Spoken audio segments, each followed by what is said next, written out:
सभी को नमस्कार जी।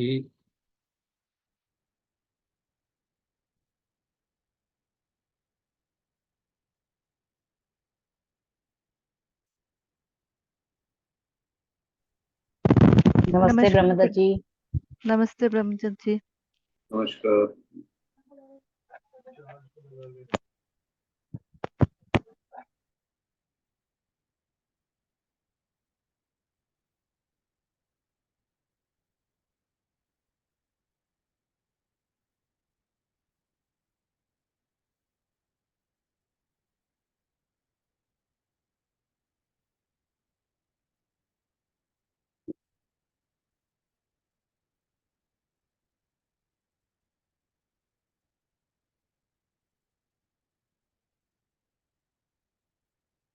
ओम प्रकाश जी नमस्कार।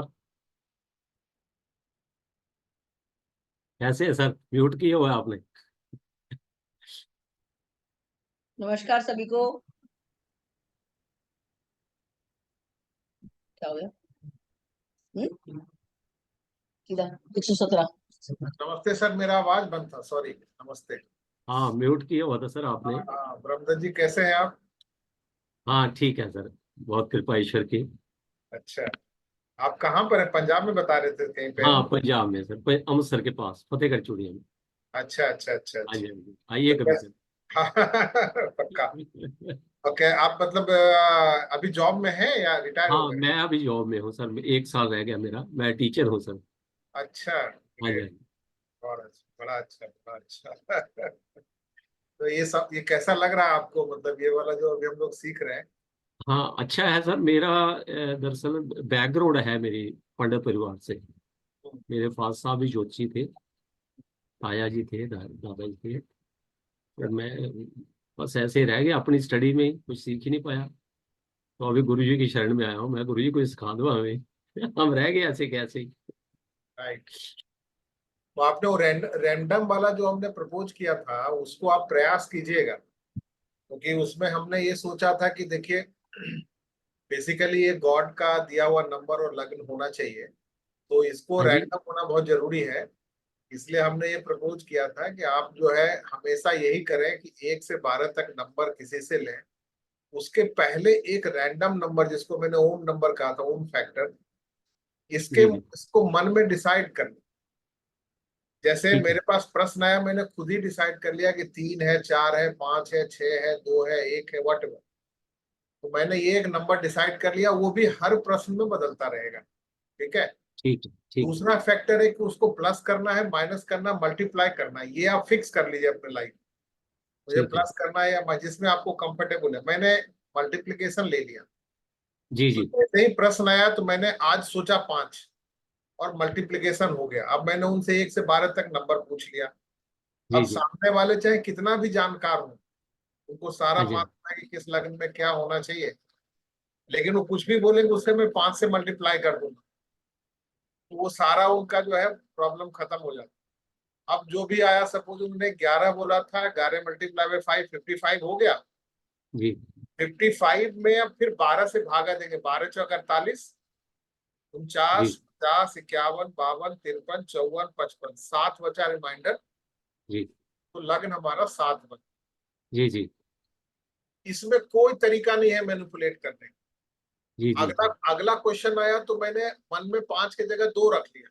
चलो, अच्छा। इस अच्छा बार जी। आया 7 तो सदुनी 14 कर दिया, 14 में से 12 घटा लिया, 2। इस बार बन गया 2। जी। प्रश्न के पहले ही जब मैं अपना ही फैक्टर चेंज करता रहता हूँ, तो मैं ठीक भी ठीक। चाह के इसमें मैनिपुलेट नहीं कर पाऊंगा। उसके बाद ठीक ठीक। आपने डिसाइड कर लिया कि आपने मल्टीप्लीकेशन 3 रख लिया और नंबर 12 आ गया, तो 312 करके आप मोबाइल में सेव करके छोड़ दीजिए। अब मान जी जी। लीजिए 1 दिन बाद, कभी 2 दिन बाद, कभी शाम तक, कभी दोपहर तक आपको मौका मिला कि साहब और अभी मैं देखने वाला हूँ, कंप्यूटर के सामने बैठ गए, तो जहां बैठे और जो टाइम है उस टाइम को रखिए। और ये जी जो 3 12 से आपको पता है, भारतीय 36 में से घटा के जो निकालना है निकाल दिया, वो लगन बना दीजिए। और उस समय का जो एसेंडेंट का डिग्री आया, उस जी। डिग्री को लेकर नवांश बना दीजिए। नमस्कार आप लोगों को। सर नमस्ते। गुरु प्रणाम प्रणाम। गुरु जी। गुरु प्रणाम। नमस्ते गुरु जी। प्रणाम नमस्ते गुरु गुरु जी। जी। प्रणाम प्रणाम भाटिया जी, क्या हाल चाल है? प्रणाम गुरुजी। आशीर्वाद गुरुजी, सब बढ़िया। प्रणाम गुरुजी। सर सर नमस्कार। प्रणाम प्रणाम प्रणाम। प्रणाम गुरुजी। हाँ प्रणाम भारती। प्रणाम गुरुजी। प्रणाम प्रणाम।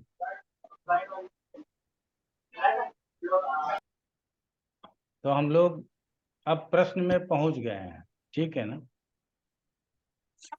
और हमने पिछले ही क्लास में कहा था कि प्रश्न खत्म हो गया, उससे ज्यादा प्रश्न में पढ़ने की जरूरत नहीं है। जब विषय एक बार कंप्लीट हो जाता है तो दोबारा से उसको रिपीट करते हैं, तो हम लोग उसको रिपीट करेंगे। मैं हमेशा पढ़ाने के क्रम में ये कोर्स भले ही 6 महीना का हो, लेकिन अगर आप मुझे कहें कि सर प्रश्न एंड वर्ष दोनों को क्या आप 5 दिन में या 6 दिन में या 8 दिन में कंप्लीट करा सकते हो, करा देंगे, ठीक है।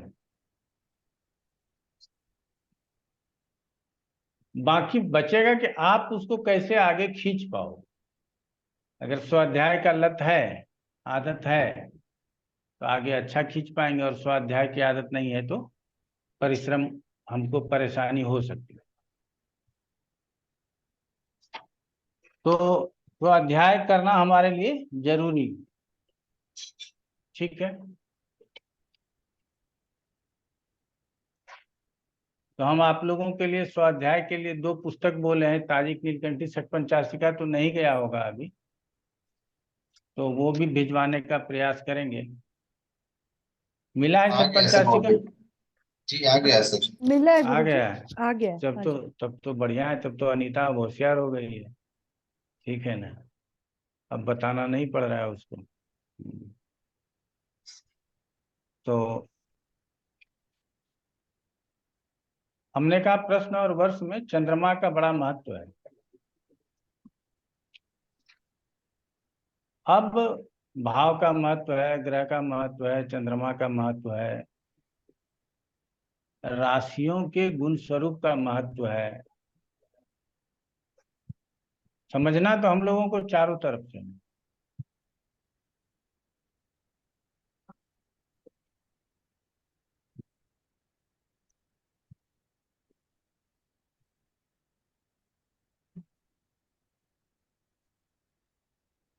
तो एक श्लोक आता है, इंदु सर्वत्र बीजाभो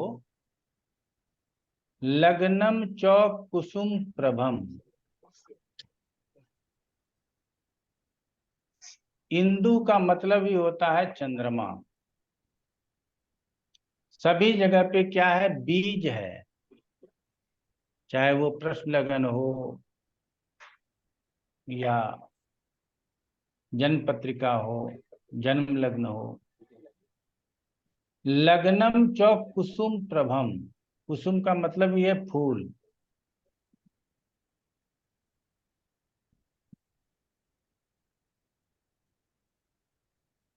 तो कुसुम प्रभम का मतलब है कि लग्न फूल है।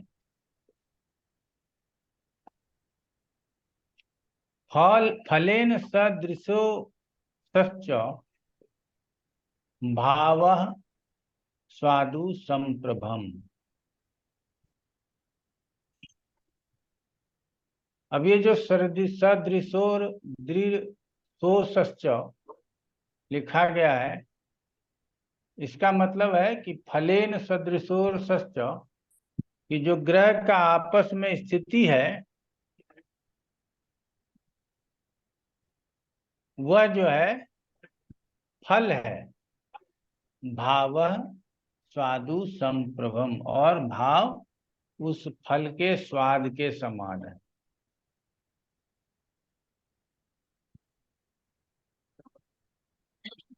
तो यदि हम इन चारों को समझ जाएंगे, फल, फल को छोड़ देते हैं, फूल, पहले बीज फिर फूल, तो फिर वृक्ष कह सकते हैं। उसके बाद फल है, स्वाद है। तो इन चारों को यदि हमको समझना है तो प्रश्न लग्न में हमेशा चंद्रमा का महत्व अधिक हो गया, क्योंकि यदि बीज ही नहीं होगा तो न वृक्ष होगा, न फल होगा, न फूल होगा, और फूल फल होगा नहीं तो स्वाद कहाँ से आएगा। तो भाव स्वाद बताता है, अर्थात भाव ही प्रश्न का उत्तर बताता है। ठीक है। लग्नम कुसुम प्रभम, लग्न जो है ना वो फूल के समान है। यदि आपने वृक्ष बीज बोया, पौधा लगाया और फूल तोड़ लिया तो खत्म हो गया, फल होगा ही नहीं। और जब फल नहीं होगा तो स्वाद कहाँ से आएगा। तो एक एक करके सबका अपना अपना महत्व है। वृक्ष का भी महत्व है, जो हमारे भावेश, कर्मेश, कार्येश, लग्नेश, ये सब जो हम लोग घूमते रहते हैं, ये वृक्ष के समान है, जिसमें फल लगे होते हैं। जो फल की रक्षा भी करता है, फल को आप बढ़ने में, पकने में मदद भी करता है, और भाव उसका स्वाद होता है।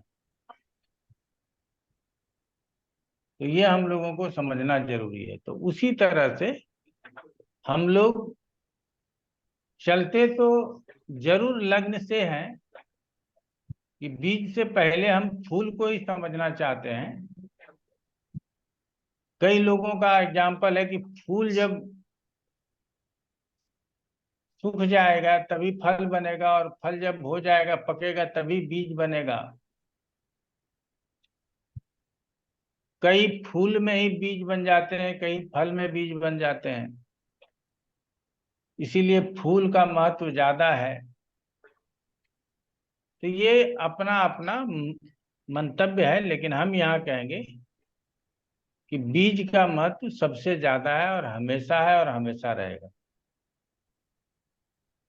कहा जाता है कि जब नींव डलता है ना, जब राम मंदिर का नींव डला तो वहां रामायण, गीता, सप्तनजा, बहुत कुछ जो हम अपने इस युग में प्रयोग में लाते हैं, वो सारे सामान, हल्दी का टुकड़ा, कलश, ये सब चीज दबाया जाता है, ताकि कभी यदि संसार समाप्त हो गया तो किसी नींव से यदि वो होगा तो उससे अन्न उगाएगा। तो हमारे लिए वो फसल हो जाएगा। गीता रामायण पढ़ के वो सभ्यता संस्कृति को समझ पाएंगे, अगर वो बचा रह गया तो। इसीलिए नींव में बहुत कुछ डाला जाता है। ठीक है ना। तो बीज ही नींव है, यही कहना है, और नींव में बीज डाला ही जाता है। तो हमारे हिसाब से चंद्रमा का बहुत महत्व। जन्म कुंडली में तो है ही, प्रश्न कुंडली में भी चंद्रमा का बहुत महत्व है। वर्ष कुंडली में आप लोगों को अलग से समझा चुके हैं। क्या मतलब है कि वैदिक ज्योतिष, चाहे जिस भी विधा को पढ़ेंगे,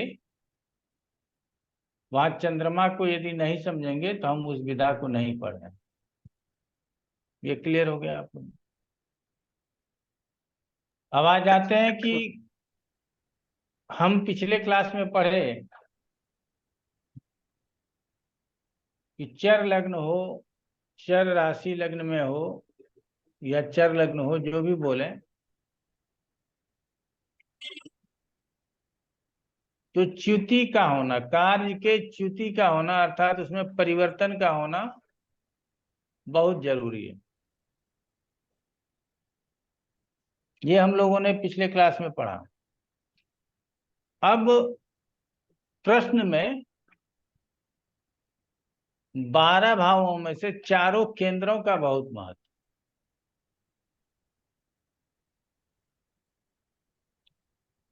क्योंकि 4 केंद्र से ही सभी प्रश्नों के उत्तर दिए जाते हैं। आगे धीरे धीरे सीख जाएंगे। 4 केंद्र से ही सभी प्रश्न के उत्तर दिए जाते हैं।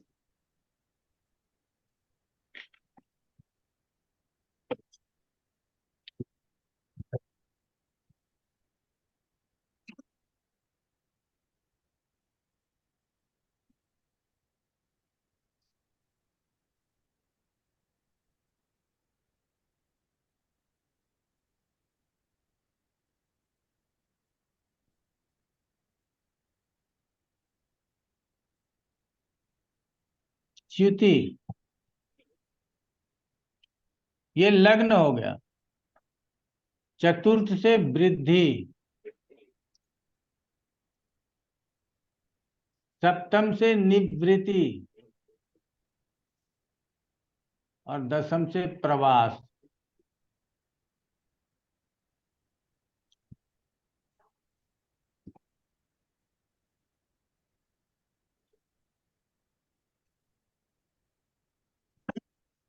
तो च्युति से संबंधित प्रश्न हो जाए। सप्तम में क्या लिखा है? निवृत्ति, निवृत्त हो जाना।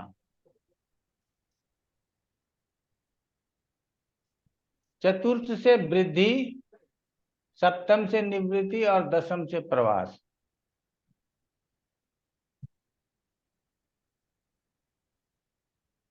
संसार के सारे प्रश्न इन 4 शब्दों में समाहित हो जाए।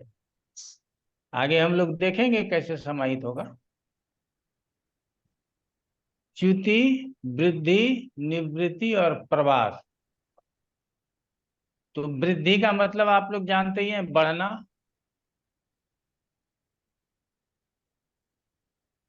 निवृत्ति का मतलब है कि निवृत्त हो जाना। आपने कोई कार्य प्रारंभ किया, अब हम पढ़ाई लिखाई से निवृत्त हो गए, इसका मतलब है कि आपका पढ़ाई लिखाई पूर्ण हो गया, अब हम दूसरा कार्य करेंगे।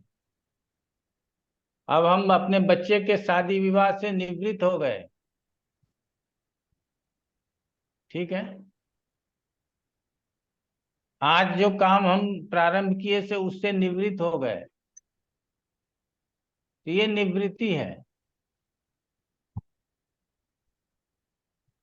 तो निवृत्ति कहां से देखेंगे? सप्तम से। वृद्धि, पैसा लगाया है, लाभ होगा या नहीं होगा, तो वृद्धि है। संतान होगा नहीं होगा, वृद्धि है। प्रमोशन होगा नहीं होगा, वृद्धि है। प्रवास, इंडिया छोड़ के विदेश चले गए तो प्रवास हो गया, अब हम प्रवासी हो गए। प्रवासी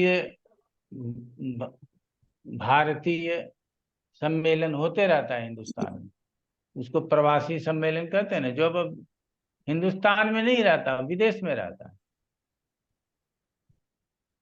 तो प्रवासी से संबंधित प्रश्न, जो बाहर चला गया है, जो बाहर है, वो आएगा नहीं आएगा, उसका क्या होगा, कैसे होगा,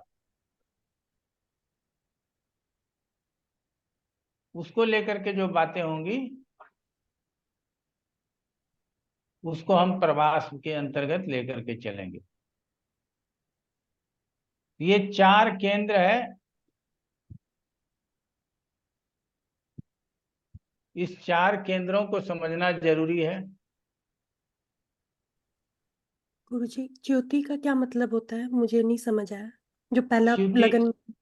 हाँ, च्युति का मतलब होता है परिवर्तन, छोड़ना, हटना, ठीक है। किसी भी चीज का त्याग करना। त्याग करना या त्याग का होना शब्द। किसी जगह से हट जाना, आप कहीं गए थे वहां से हट गए, ये च्युति है।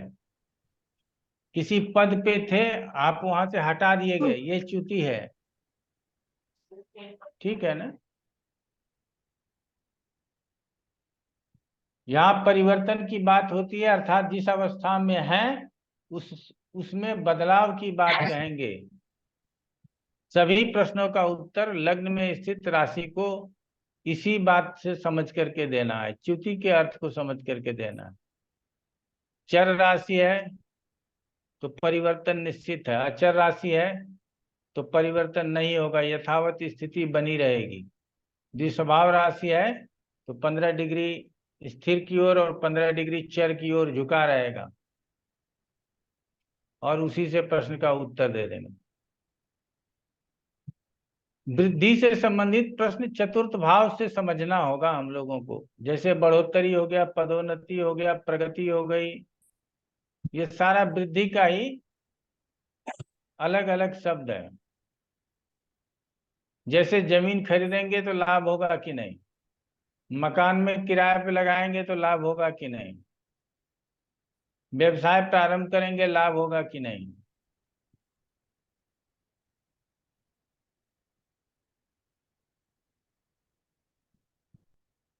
निवृत्ति का मतलब है पूर्ण रूप से अलगाव या कार्य का पूर्ण हो जाना।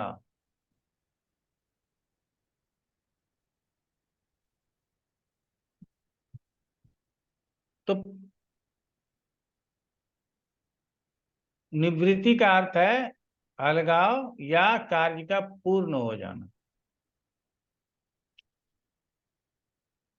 थोड़ा बहुत च्युति से मिलता जुलता भी हो सकता है, च्युति में भी स्थान छूटता है, निवृत्ति में भी वो स्थान छूटता है। तो सप्तम स्थान से घर से भागे हुए लड़के के विषय में पता करना, घर से चोरी किए गए जानवर के विषय में पता करना, ये भी निवृत्ति के अंतर्गत आता है।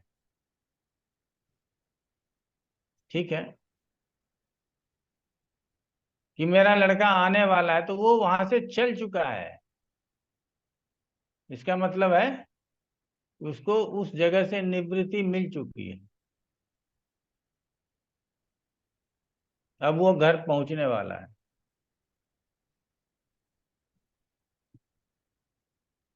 तो आगे जब हम लोग पढ़ेंगे टेक्निकली इसका यूज करने के लिए, जो मेन पुस्तक है वो वर्ष तंत्र है, प्रश्न तंत्र है ताजिक नीलकंठी का, लेकिन इसकी चर्चा जो है ना वो 60-85 में की गई है, आप लोगों ने पढ़ा होगा अगर आप लोग घर में भी पढ़ाई करते हैं तो। इन 4 शब्दों को याद रखेंगे और इन 4 भावों को इसी के लिए जानते हैं। आगे इसी के ऊपर हम आपको बहुत कुछ बताएंगे, वो समझने की जरूरत। आज मैं फिर भी सोचता हूं कि हम चलो फिर से हमको चूहिया बना दो, है ना।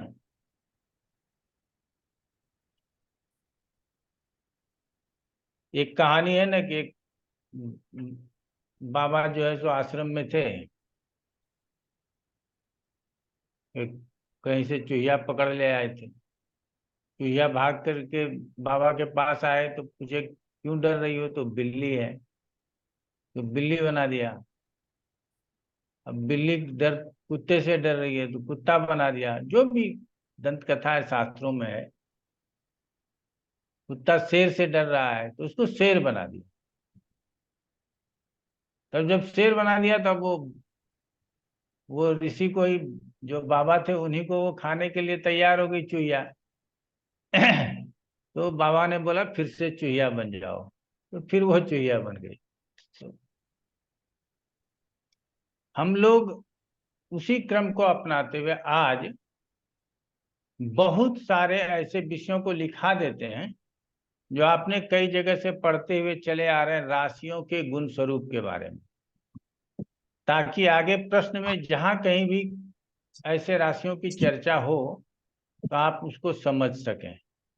तो वो 10-15 मिनट का टाइम लेंगे, आप लोग अपना कागज पेन लेकर के रेडी हो जाइए, ठीक है ना। तो हमने तो बताया ही था चर स्थिर द्विस्वभाव स्त्री पुरुष सब राशि जानते हैं, लेकिन एक बार नोट कर लीजिए एक जगह आपके पास एक जगह वो अब फिर से आ जाना चाहिए और एक बार फिर सबको रट्टा मार लेना चाहिए, ठीक है ना, चाहे जैसे ही याद हो वैसे याद कर लीजिए। तो अब आप लोग लिखिए सम और विषम। सम, सम के ऑब्लिक कर लीजिए क्रूर है, सम के ऑब्लिक सौम्य, और सौम्य के ऑब्लिक करके स्त्री। ये तीन एक ही गुण वाले होते हैं। उसी तरह से विषम को ऑब्लिक कीजिए पुरुष, क्रूर, क्रूर को ऑब्लिक करके पुरुष, और उसमें लिखिए वृष, कर्क, सिंह। सम के लिए वृष, कर्क, कन्या, वृश्चिक, मकर और मीन। और विषम के लिए लिख लीजिए, या क्रूर या पुरुष जिसको कहते हैं, मेष, मिथुन, सिंह, तुला, धनु और कुंभ।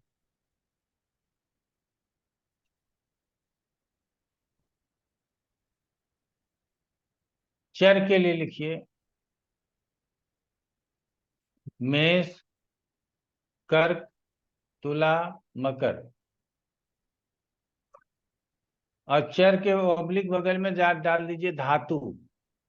जो चर राशि है वही धातु राशि है, और जो स्थिर राशि है वो मूल राशि है।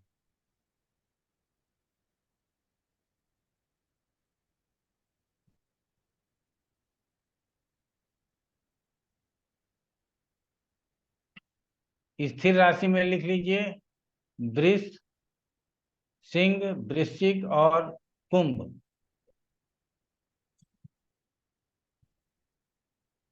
द्विस्वभाव जीव राशि है। अचर जो स्थिर है उसको मूल कहते हैं, और द्विस्वभाव को जीव राशि कहते हैं। मिथुन, कन्या, धनु और मीन।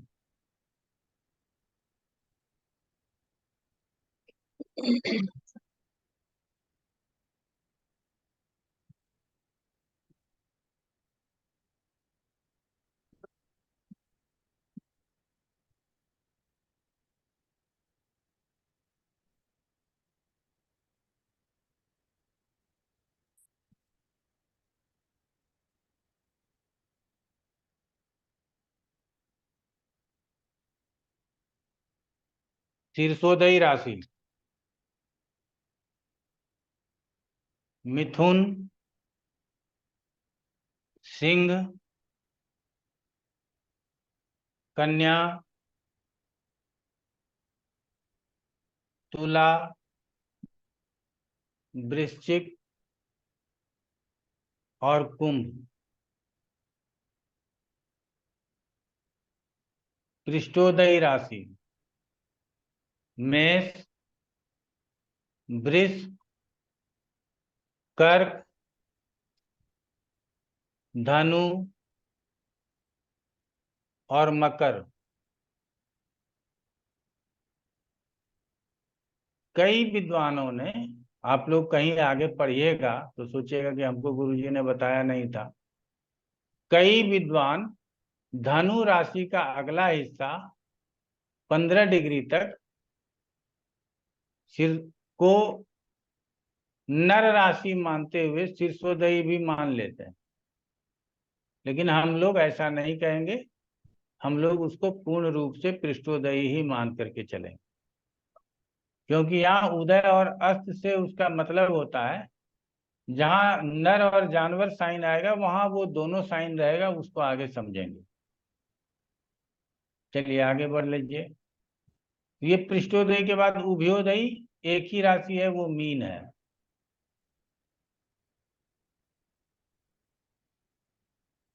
दिवाबली राशि सिंह, कन्या, तुला, वृश्चिक, कुंभ और मीन। रात्रि बली राशि मेष, वृष, मिथुन, कर्क, धनु और मकर।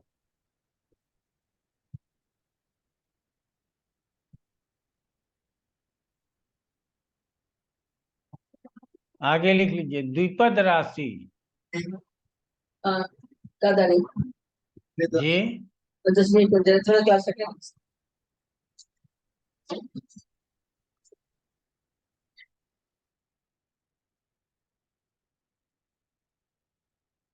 द्विपद राशि मिथुन, कन्या, तुला और धनु। हमने कहा कई विद्वान धनु को द्विपद भी मानते हैं और कई लोग चतुष्पद भी मानते हैं, तो हम लोगों को द्विपद मान करके चलना है। चतुष्पद राशि अभी और क्लियर होगा।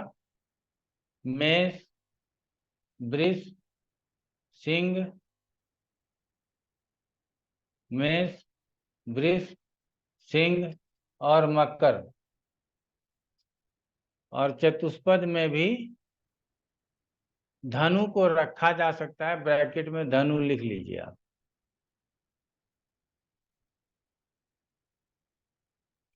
अर्थात यदि द्विपद राशि में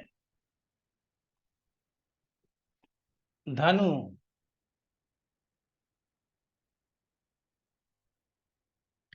तो पहले पृष्ठोदयी है, पहले ये समझना पड़ेगा,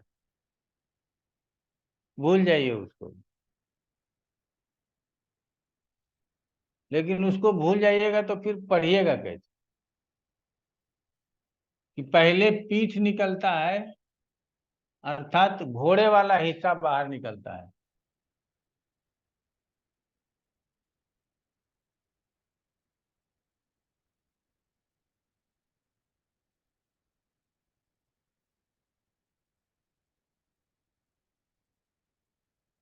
तो वृश्चिक से जब धनु में जाएंगे तो पहले क्या निकलेगा, हमारा घोड़े वाला हिस्सा निकलेगा। तो पहले 0 डिग्री से 15 डिग्री तक इसको क्या बोल देंगे, चतुष्पद। क्लियर हो गया। और बाद वाला जो हिस्सा है, क्योंकि ये पृष्ठोदयी राशि है, बाद वाला जो हिस्सा है 15 डिग्री से 30 डिग्री तक वो द्विपद हो जाएगा।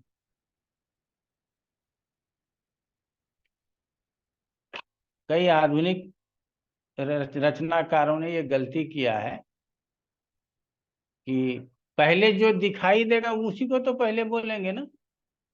0 डिग्री से 15 डिग्री तक तो उसी को पहले आएगा। तो 0 डिग्री से 15 डिग्री तक घोड़े वाला हिस्सा बाहर निकलता है पूर्वी क्षितिज पर धनु राशि का, तो पहले चतुष्पद हो जाएगा 0 से 15 डिग्री, और बाद में द्विपद हो जाएगा क्योंकि बाद में वो मनुष्य वाला और ऐसे तीर वाला हिस्सा निकलता है। क्लियर हो गया। तो इसीलिए मनुष्य वाला जो हिस्सा बाद में निकलता है तो द्विपद बाद में होगा 15 डिग्री से 30 डिग्री तक। नीलम समझ में आया ये? हाँ जी गुरुजी, समझ आ गया। हाँ ठीक है। ये कभी नहीं कहना है कि हम साधारण लैंग्वेज में हमको फोटो बनाना नहीं आता, नहीं तो मैं फोटो बना करके दिखा देता, ठीक है ना। तो साधारण लैंग्वेज में यही समझना है कि चूंकि ये पृष्ठोदयी राशि है तो पृष्ठ से उदय होगा तो 0 से 15 डिग्री तक ये चतुष्पद होगा, और 15 डिग्री से 30 डिग्री तक यदि कोई ग्रह वहां बैठा हो तो उसको द्विपद में कहेंगे। लग्न अगर 0 से 15 डिग्री तक है धनु का तो चतुष्पद लग्न कहलाएगा, 15 से 30 डिग्री तक है तो द्विपद लग्न कहलाएगा। अन्य राशियां जहां कोई भी ग्रह 0 से 15 डिग्री के अंतर्गत है तो वो चतुष्पद राशि में कहलाएगा, और 15 से 30 डिग्री के अंतर्गत है तो वो द्विपद राशि में कहलाएगा। क्लियर हो गया।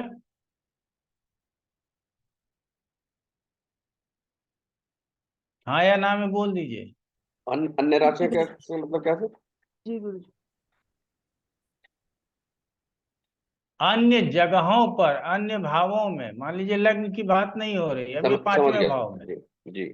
5वें भाव में मंगल है 15 डिग्री से पहले 10 डिग्री का, वो चतुष्पद में है। अगर वही मंगल 25 डिग्री का है तो वो द्विपद में है। क्लियर हुआ।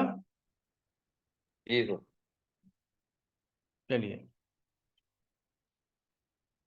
बहुपद कर्क और वृश्चिक, बहुपद कर्क और वृश्चिक। अपद जिसको पद ही नहीं है, कुंभ और मीन। हमने कहा था कि कुंभ पुरुष के सिर के ऊपर घड़ा है, घड़ा फटा हुआ है, पानी से कपड़ा गीला है, उसके पांव दिखाई नहीं देते, तो अपद हो गया। आप लोग याद कीजिएगा, वहां बताए थे। और मीन राशि में कोई पद नहीं है, पैर है ही नहीं, तो इसीलिए कुंभ और मीन अपद राशि कहलाता है।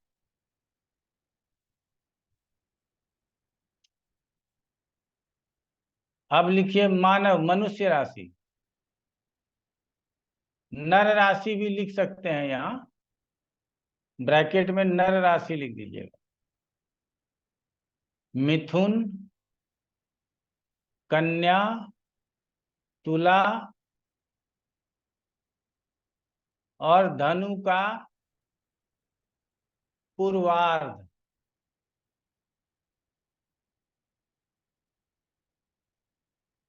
अब यहाँ उत्तरार्ध लिखना चाहिए, पूर्वार्ध क्यों लिख रहा है? क्योंकि हम यहाँ उदय और होने की बात नहीं कर रहे हैं, हम यहाँ पूरे राशि, कंप्लीट राशि की बात कर रहे हैं। उसका जो मानव वाला हिस्सा है ना, वो पहले का हिस्सा है, निकलता वो बाद में जरूर है, लेकिन वो पहले का हिस्सा है, इसलिए उसको पूर्वार्ध बोला जाता है। क्लियर हो गया? तो धनु का पूर्वार्ध ये क्या हो गया? नर राशि में आ गया। उसके बाद जानवर राशि, एनिमल साइन, मेष, वृष, सिंह, धनु का उत्तरार्ध, धनु का पिछला हिस्सा, मतलब घोड़ा वाला।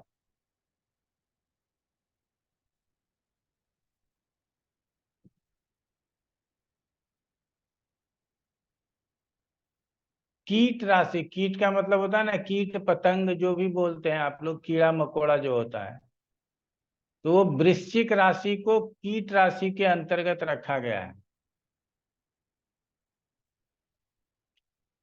जलचर राशि,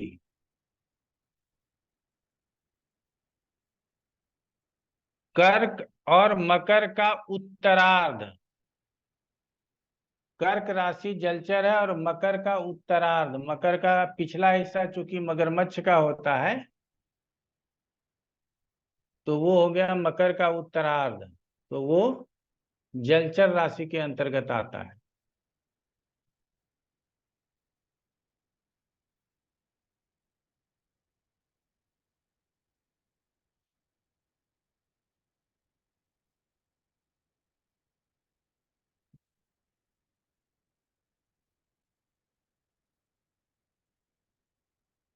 गुरु जी, कर्क और मकर दोनों का उत्तरार्ध या कर्क का होना? कर्क पूरा, मकर का उत्तरार्ध।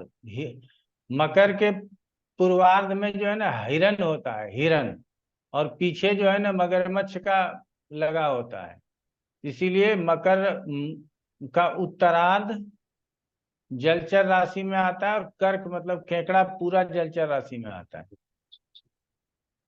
वृश्चिक कीट में आ जाता है,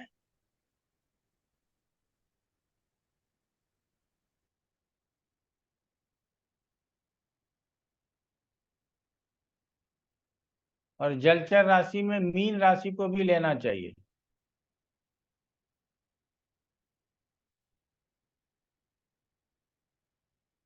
मीन राशि को भी आप लोग लिख लीजिएगा। अब लिखिए सतोगुनी राशि। कुंभ भी गुरु जी मानव साइन में ना? जी कुंभ राशि भी मानव साइन में ना? हाँ, कुंभ राशि भी मानव साइन। सर मकर का जो पूर्वार्ध है उसको हम जानवर जो एनिमल साइन है उसमें काउंट करेंगे। मकर का जो, हाँ वो कर सकते हैं, और उत्तरार्ध को जलचर में करेंगे। आगे लिखिए सतोगुनी राशियां।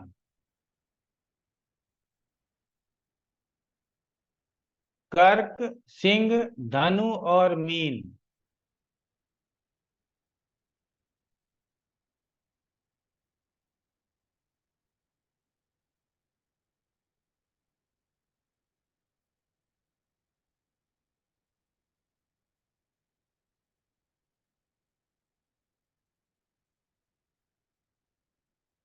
सतोगुनी राशियां हैं कर्क, सिंह, धनु और मीन, सूर्य, चंद्रमा और गुरु की राशियां। तमोगुनी राशियां हैं मिथुन, कन्या, मकर और कुंभ, बुध और शनि की राशियां, मिथुन, कन्या, मकर और कुंभ।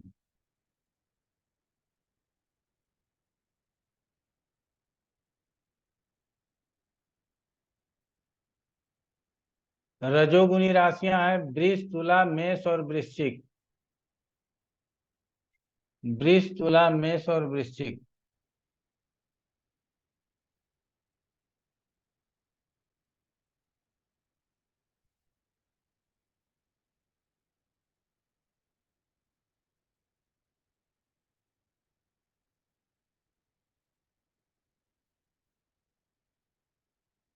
अब लिखिए अग्नि तत्व।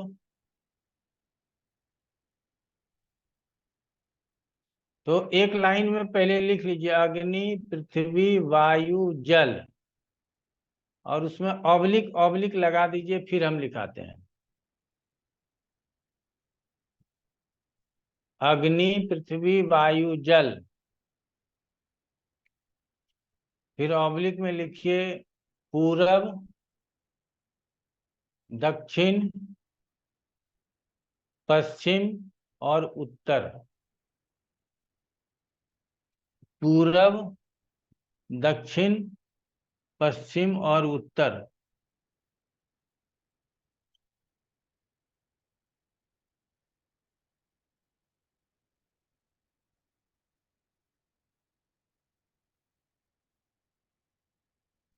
आगे बढ़िए।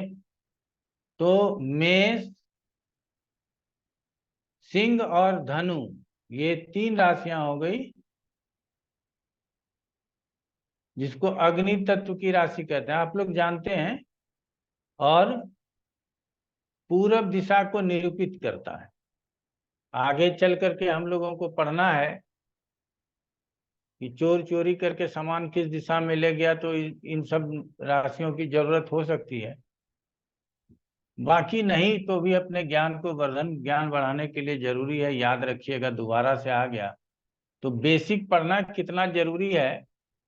और बहुत दुख के साथ कहते हैं कि कई बड़े बड़े इंस्टीट्यूशन में बेसिक पढ़ाया नहीं जाता, मोटा मोटा बता करके आगे निकल जाया जाता।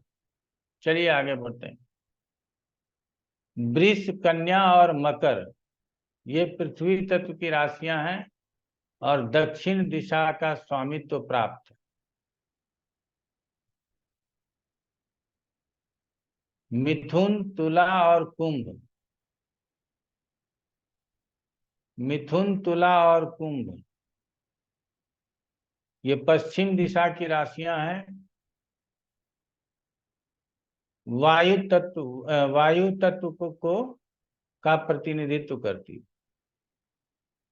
वायु तत्व की संज्ञा प्राप्त है या वायु तत्व का कारकत्व प्राप्त है। कर्क, वृश्चिक और मीन,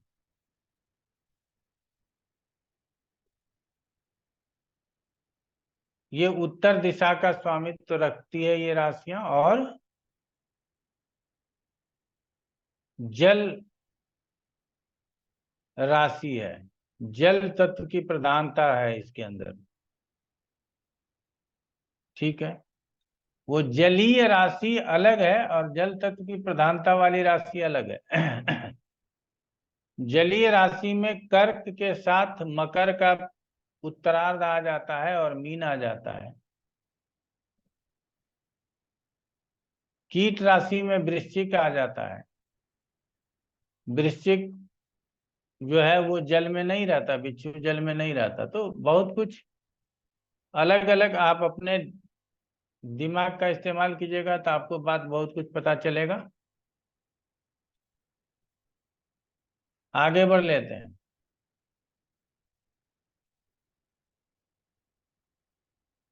ब्राह्मण राशियां कर्क, वृश्चिक और मीन।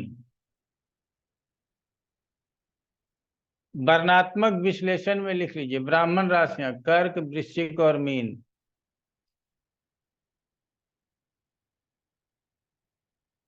क्षत्रिय राशियां मेष, सिंह और धनु।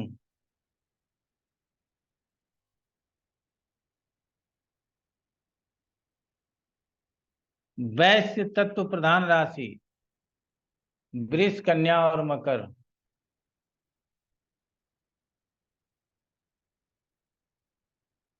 शूद्र राशि मिथुन, तुला और कुंभ।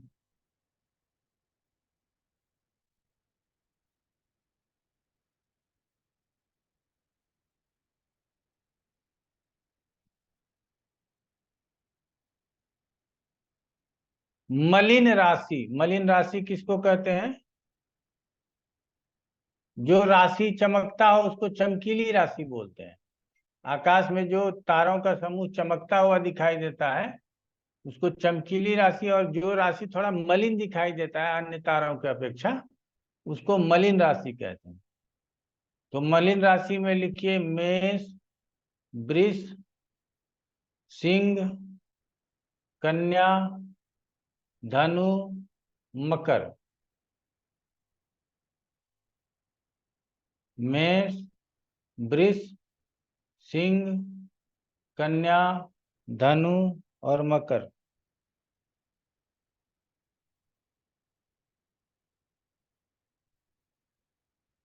चमकीली राशियां लिखिए मिथुन, कर्क, तुला, वृश्चिक, कुंभ और मीन।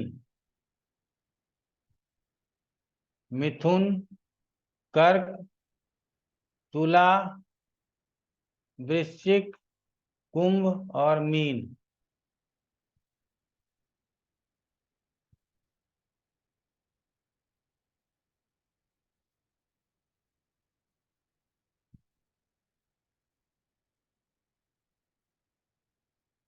अब लिखिए अधोमुख राशि।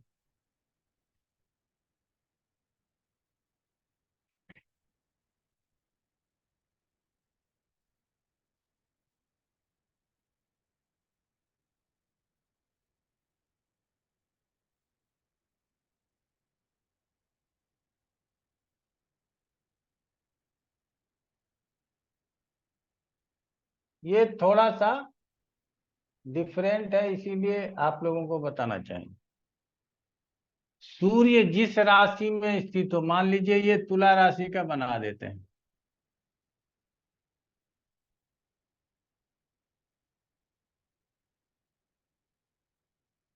और सूर्य यहां स्थित है, तो सूर्य जिस राशि में स्थित हो उससे पहली राशि ये वाली राशि हो गई का त्रिकोण अधोमुख राशि है। तो इसका त्रिकोण 1 2 3 4 5 6 7 8 9, तो ये 3 राशियां जो हो गई ये अधोमुख राशियां हो गई। सूर्य जिस राशि में स्थित हो उससे पहली राशि का त्रिकोण अधोमुख राशियां कहलाती हैं। अब सूर्य को अगर बदल देते हैं हम, आप लोग देखिएगा, अब सूर्य बदल देते हैं, सूर्य को यहां रख देते हैं, तो इससे पहली राशि ये हो गया, तो 1 2 3 4 5 6 7 8 9, अब ये अधोमुख राशियां हो गई। ये तात्कालिक प्रभाव से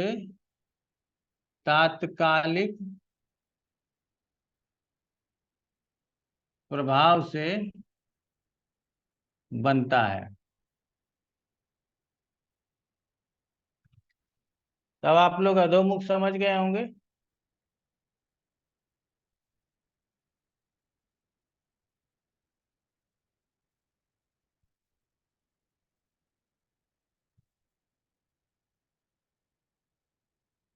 पहले को ऊर्ध्वमुख लिख दीजिए, ऊर्ध्वमुख, ऊर्ध्वमुख, ऊर्ध्वमुख।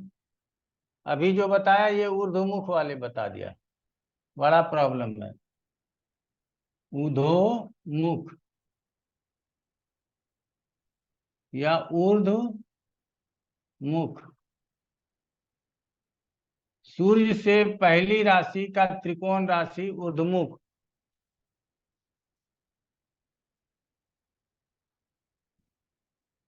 जिस राशि में सूर्य स्थित हो उसी राशि का त्रिकोण, अर्थात सूर्य यहाँ स्थित है तो इसका त्रिकोण 1 2 3 4 5 6 7 8 9।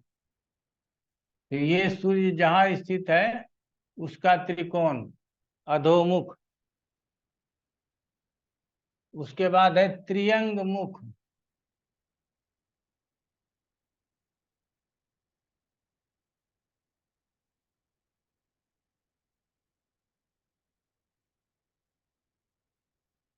सूर्य जिस राशि में स्थित हो उससे अगले राशि का त्रिकोण। सूर्य इस राशि में स्थित है तो इससे अगले राशि का त्रिकोण, तो 1 5 9। उससे अगले राशि का, सूर्य यहाँ स्थित है तो उससे अगले राशि का त्रिकोण त्रियंगमुख। अग्रमुख, अग्रमुख, अग्रमुख। तो सूर्य जहां स्थित है उससे तीसरे राशि का त्रिकोण, तो 1 2 3। तो यहाँ 1 2 6 10 ये त्रिकोण हो गया, तो इसको अग्रमुख राशि कहेंगे। अब आप लोग इसको बाद में भी बना बना करके समझने का प्रयास कीजिएगा।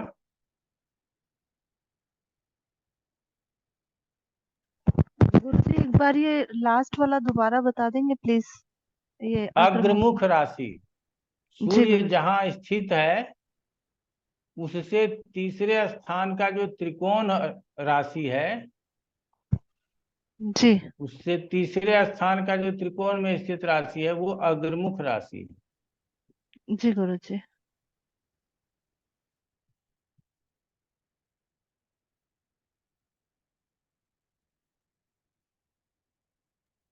सर वो फर्स्ट वाला आपने बताया उधोमुख, सेकंड वाला अधोमुख। हाँ,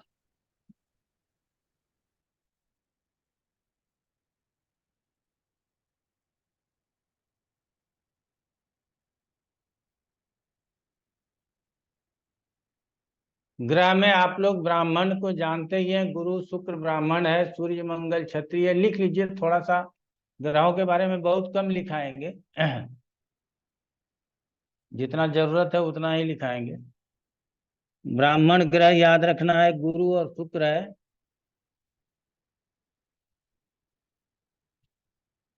क्षत्रिय सूर्य और मंगल है।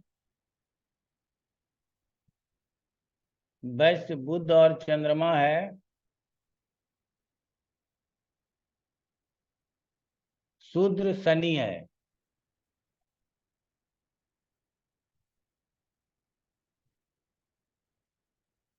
दीवावली ग्रह, दिन में जो बलवान ग्रह होता है, दीवावली। सूर्य गुरु और शुक्र दीवावली ग्रह है, दिन में बलवान ग्रह है। और रात्रिवली ग्रह चंद्रमा और मंगल है। चंद्रमा, मंगल और शनि तीनों लिखिए।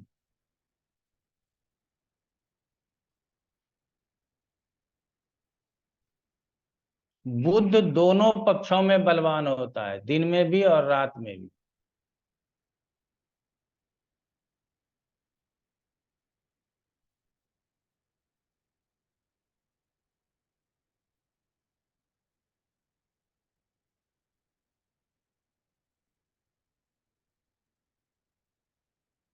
काल के 4 प्रहर होते हैं। बुध दोनों में बलवान होता है, आप लोगों ने लिख लिया होगा।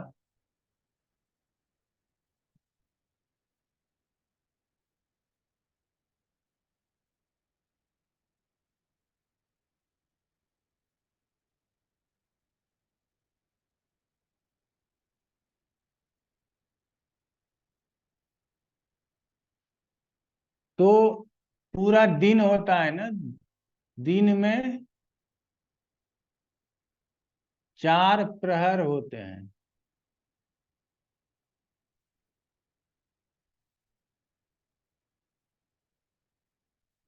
ये क्या होता है? और इस 4 प्रहर में कौन कौन ग्रह बलवान होते हैं? तो प्रातः काल, प्रातः काल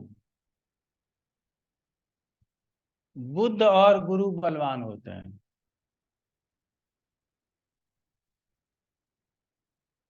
पहला प्रहर हो गया। दूसरा प्रहर मध्याह्न काल,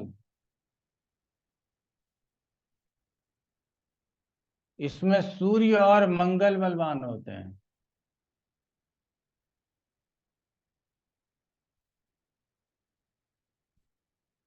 उसके बाद होता है अपराह्न काल,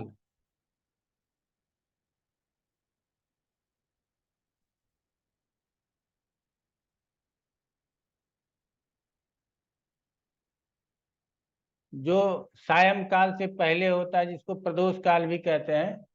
उसके लिए शुक्र और चंद्रमा बलवान होते हैं।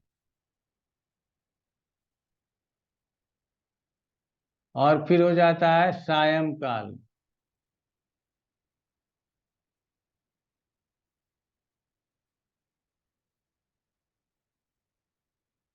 तो सायं काल में कौन बलवान होता है? शनि और राहु बलवान होते हैं।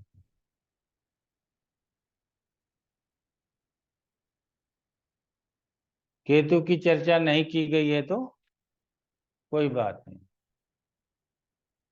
ये आप लोगों ने समझ लिया कि दिन में 4 प्रहर होते हैं, रात्रि के भी 4 प्रहर होते हैं। तो रात्रि की बात नहीं की गई है, दिन की बात की गई है, तो उसको समझ लीजिए कि प्रातः काल बुध और गुरु, मध्याह्न काल सूर्य और मंगल, अपराह्न काल शुक्र और चंद्रमा, सायं काल शनि और राहु।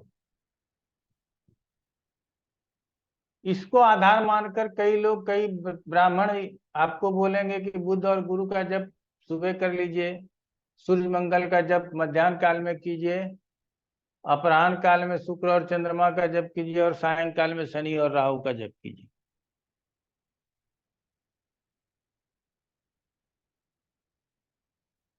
अब आ जाते हैं उत्तरायण में बलवान ग्रह और दक्षिणायन में बलवान ग्रह।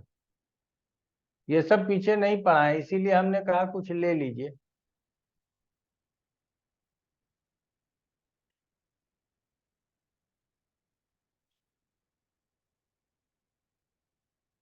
उत्तरायण में बलवान ग्रह तो सभी नैसर्गिक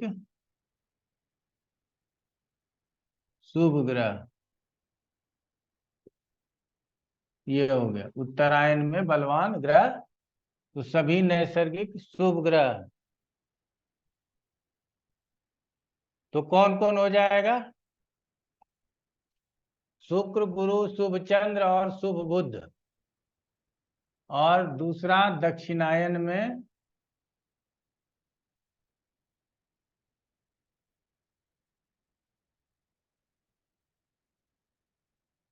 तो सभी नैसर्गिक, तात्कालिक नहीं लिख रहे हैं, नैसर्गिक अशुभ ग्रह।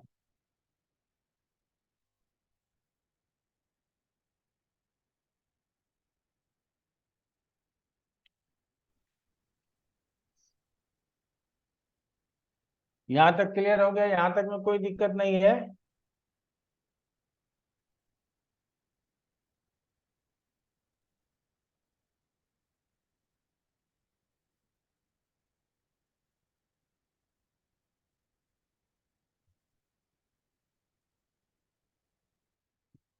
चर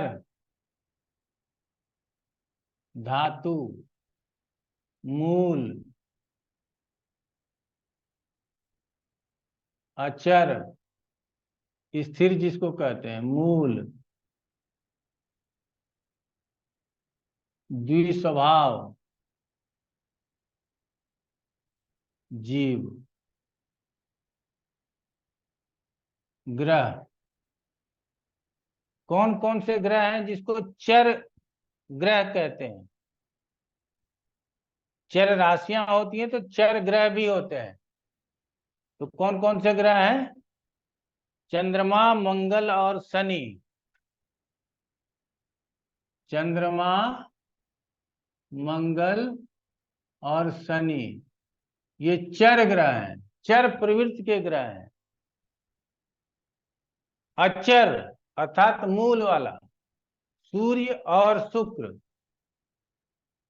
सूर्य और शुक्र।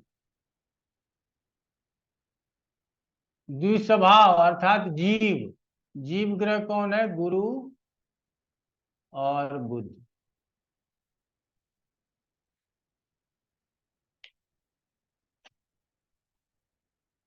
जीव ग्रह कौन है? गुरु और बुध। तो चर चंद्रमा, मंगल, शनि, स्थिर सूर्य और शुक्र, द्विस्वभाव जीव जिसको बोलते हैं। जीव राशि कौन कौन सी हो गई? मिथुन, कन्या, धनु और मीन। और जीव ग्रह कौन कौन से हो गए? गुरु और बुध। इसको अचर में नहीं लीजिएगा कि शुक्र का 2, 5, 8, 11 थोड़ी आएगा। हाँ, अचर में 2, 5, 8, 11 आता है तो उसमें सूर्य का 5 तो आया, 2 शुक्र का आया, 8, 11 तो अलग से आ गया। इसीलिए राशि के हिसाब से सिर्फ जीव में ही मैत्री है कि इसकी चारों राशियां भी जीव राशि कहलाती हैं और इसके स्वामी दोनों ग्रह भी जीव ग्रह कहलाते हैं। ठीक है, तो यहां तक अगर हम लोग समझते हैं तो प्रश्न लग्न के किसी भी विधा को समझ सकते हैं। सतोगुनी, रजोगुनी और तमोगुनी भी लिख लीजिए। सतोगुनी सूर्य, चंद्रमा, गुरु। सतोगुनी सूर्य, चंद्रमा, गुरु। रजोगुनी शुक्र और बुध। तमोगुनी सूर्य, शनि और मंगल।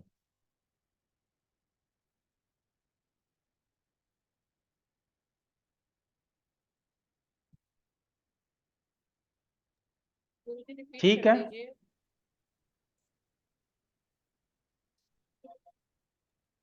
गुरु रिपीट कर। गुरुजी यहाँ तक समझने सतोगुणी में में भी, कोई दिक्कत? गुरुजी गुरुजी सतोगुणी में भी सूर्य है और तमोगुणी में भी सूर्य है। गलती लिखा है, भूल गए होंगे। क्या लिखा दिया मैंने? सतोगुणी में सूर्य, चंद्रमा और गुरु, अच्छा, और रजोगुणी में तमोगुनी में तमोगुनी में शनि सूर्य, और शनि, मंगल। मंगल। अरे जी, शनि और मंगल, सूर्य नहीं।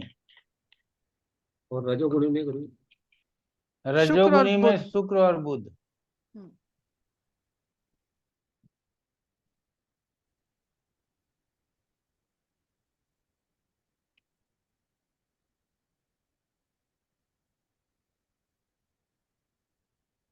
तो प्रश्नकर्ता के कुटिलता की जांच कैसे करेंगे वो हमको प्राप्त हो गया।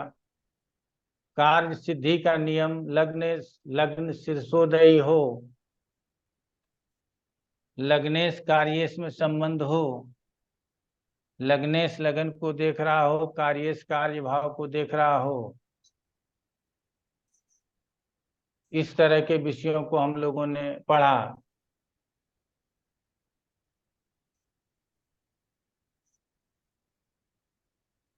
और आज इंदु सर्वत्र बीजा भो वाला श्लोक हम लोगों ने पढ़ा और कुछ छोटी मोटी जानकारियां राशि और ग्रहों के हिसाब से हो गई। तो आप लोग याद कर लीजिएगा, बड़ा मजा आ जाएगा। बात समझिएगा। अब दूसरों के बताने के काम हमें क्या आता है नहीं आता है ये पता नहीं, लेकिन हमारे टूल्स यही है। अगर हमको बेसिक का ज्ञान कारकत्वों को जानते ही नहीं तो फिर हम बहुत मुश्किल है हमारे लिए आगे बढ़ना। मैं सुनता हूँ जो कुछ अंग्रेजी में बोलते हैं, उसके पास 10-20 शब्द होते हैं, उसी में ज्योतिष समाप्त हो जाता है। ठीक है, डेस्टिनी, मैनिफेस्टेशन, क्या क्या यही सब बोलते रहते हैं, इसी में उनका ज्योतिष समाप्त हो जाता है।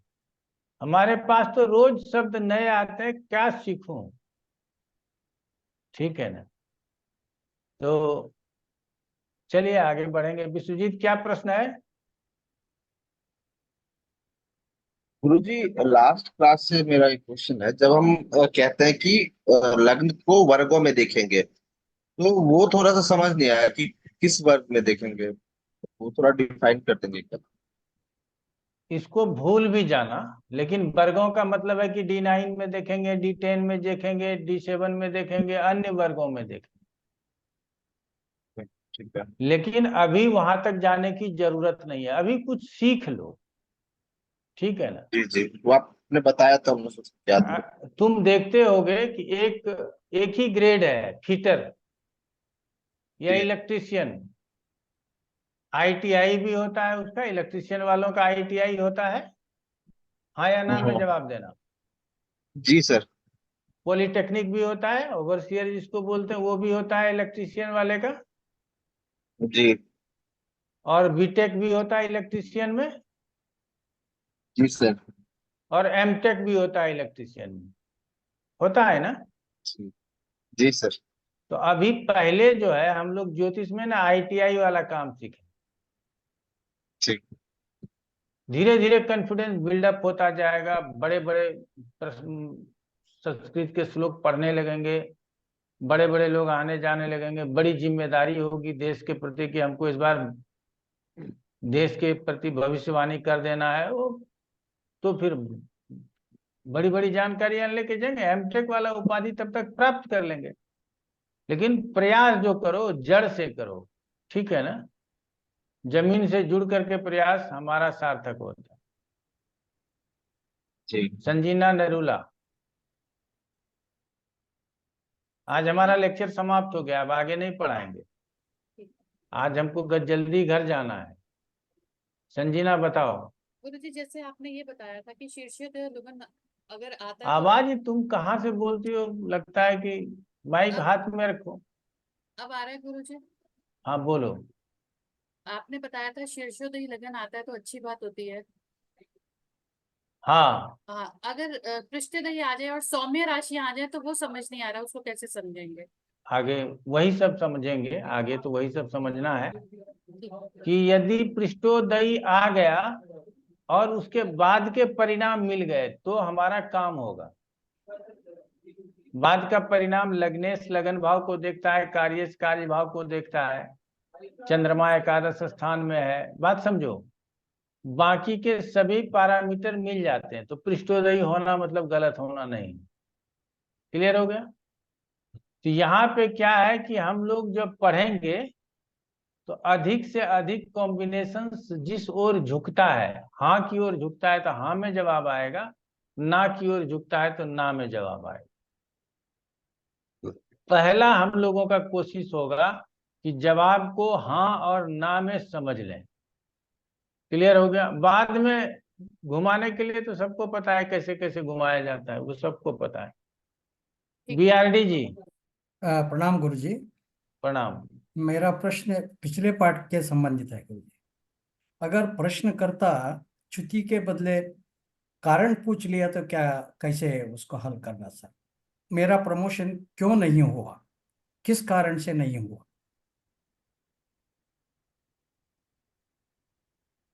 इसीलिए कहते हैं कि अनुभव बड़ा काम आता है। ठीक है ना? ये आज तक मेरे जीवन में किसी ने ये प्रश्न नहीं पूछा है कि यहाँ तो प्रमोशन हुआ, होगा कि नहीं होगा, ये ज्यादा प्रश्न रहता है।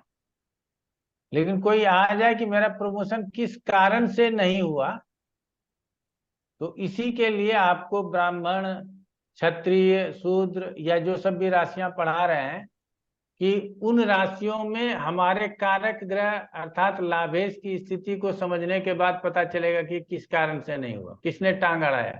कोई कुलिग ने टांग अड़ाया, किसी सीनियर ने टांग अड़ाया, तो सीनियर के लिए सूर्य और गुरु को लेंगे। कोई छोटे लोग हैं, उसने शिकायत कर दी हमारी, तो शनि को लेंगे, ठीक है ना।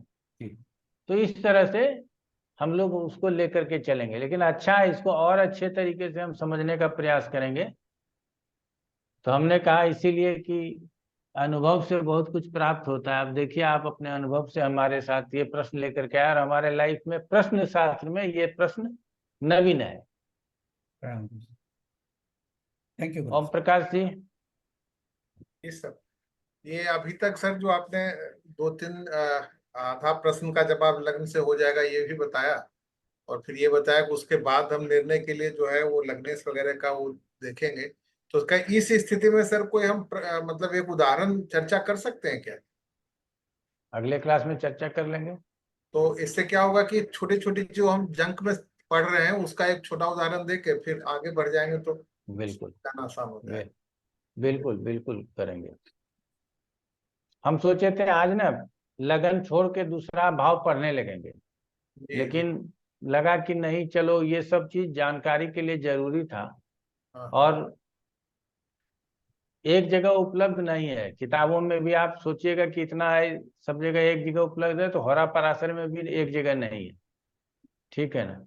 मैक्सिमम चीज एक जगह पे है होरा पराशर में, ये चीज मानता हूं, और किसी किताब की अपेक्षा। लेकिन कहीं कहीं अलग अलग जगहों पर अलग अलग चीजें बताई गई हैं, उसके लिए आप लोगों के लिए अब एक जगह हो गया तो अच्छा हो गया। अनुराधा जी। जी, अभी आपने बताया संजना के सवाल में कि चंद्रमा एकादश भाव में, अगर मान लीजिए चंद्रमा एकादश भाव में नहीं है लेकिन राशि वही है, कर्क राशि है प्रश्न कुंडली में, तो उसको कैसे हम समझेंगे? कर्क राशि एकादश भाव में लेकिन चंद्रमा पंचम में बैठ गया आके। तो पंचम में भी चंद्रमा को बलवान ही मानेंगे। अच्छा, चंद्रमा की स्थिति को हम स्थिति को हम बता रहे थे, हम चंद्रमा के राशि से कोई नहीं, हम चंद्रमा की स्थिति को बता रहे थे। लग्न पृष्ठोदयी हो, लेकिन लग्नेश लगन को देख रहा है, कार्येश कार्य को भाव को देख रहा है। लग्नेश लगन कार्य भाव में है, कार्येश लगन में है। ऐसे स्थिति में क्या होगा, दोनों एक दूसरे को देख रहा है, तो ऐसे स्थिति में क्या है कि दूसरा वाला फॉर्मूला लग जाता है। पहला फॉर्मूला नहीं लगा कि पहले पृष्ठोदयी था, अब दूसरे फॉर्मूले के साथ साथ ये भी लग जाता है कि चंद्रमा बलवान है, चंद्रमा भी लग्न या लग्नेश या कार्येश को दृष्टि दे दिया है। तो अब ये 2 पॉइंट हमारे ज्यादा बलवान हो गए, तो इसका मतलब है कि अंततोगत्वा हमारा काम सक्सेस होगा। लेकिन वो मक्खन की तरह नहीं होगा कि चक्कू डाले और, ठीक है ना, मक्खन बाहर आ रहा है, ऐसा नहीं होगा। थोड़ा सा परिश्रम करना पड़ेगा, ठीक है ना। तो चलिए, तो और नीलम जी आपका कोई प्रश्न? नो गुरुजी, वेरी ठीक है गुड। सब। समझ में आ रहा है ना? हाँ जी, जब आप पढ़ाते हैं तो सब अच्छा लगता है, लेकिन बाद में सब सब दिमाग से एकदम से इतने सारे रूल हैं कि एग्जैक्टली सब उड़ जाता है। उड़ जाता। ये बता देते हैं आप लोगों को, ये आज से शिकायत नहीं है। कहता है गुरु जी जब आप क्लास में पढ़ाते हो ना तो मजा आ जाता है, बाद में सब खत्म हो जाता है। तो ये ऊपर वाले का भी कोई कृपा होगा, इसीलिए आप लोग बाद में भी मेहनत कीजिए। विजय पत्रिकार जी, हम तो इजाजत ले रहे थे, आप प्रश्न लेकर के आगे बोलिए। अभी आपने जो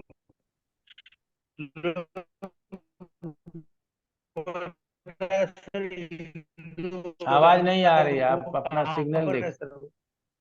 हेलो सर। हाँ बोलिए। हेलो सर, अब आ रही है आवाज? वो वो हाँ कहाँ पर है सर?